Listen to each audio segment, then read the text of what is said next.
What was your first clue? Two broads at once. He wiped a rag across the bar. Ask me, that's trouble. To which I replied, man to man, nothing I can't handle. He laughed. He then nodded in Katherine's direction. Well, ask me, she's prettier than that other one. In the right light, in fact, Katherine looked not merely pretty, but beautiful in a way that is often described as angelic.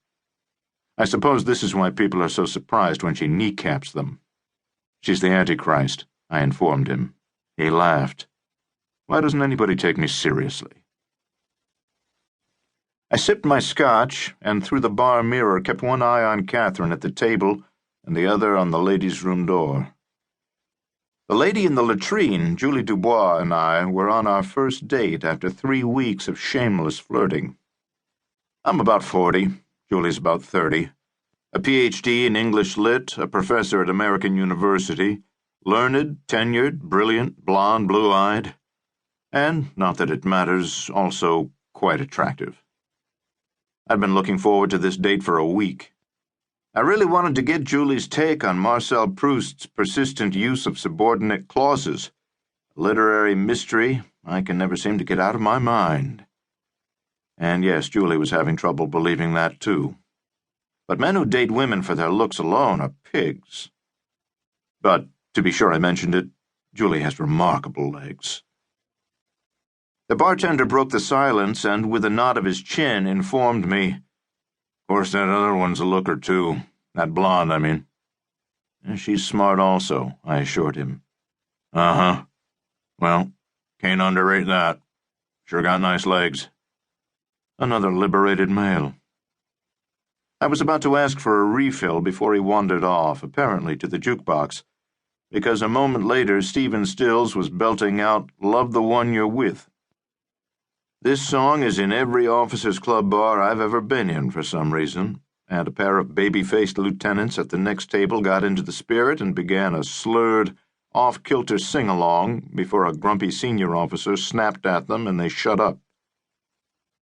Were we having fun or what? When I was a younger officer, officers' club bars were different. In some ways better, in other ways I suppose not.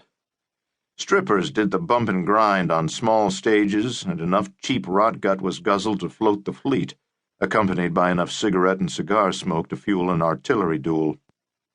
Friday nights were command performances, wild bacchanalias with drunken lieutenants launching carrier landings on beer-drenched tables, and tipsy colonels gyrating on stages beside ladies wearing loincloths, nipple pasties, and come-hither smiles. Upstairs in the dining rooms, officers acting every inch the gentleman shared sedate meals and polite conversation with their families. Downstairs, in the darkened bars, the barbarians ruled. No sign over the entrance read, Eat, drink, and make merry, for tomorrow you may die. Clearly, though, this was the animating spirit, and the Army's upper ranks, who were too old to share in the festivities or too stodgy to want to, were surprisingly indifferent. Or, I suppose, indulgent. But warrior tribes need their manhood rituals. The Greeks sacrificed animals to their gods.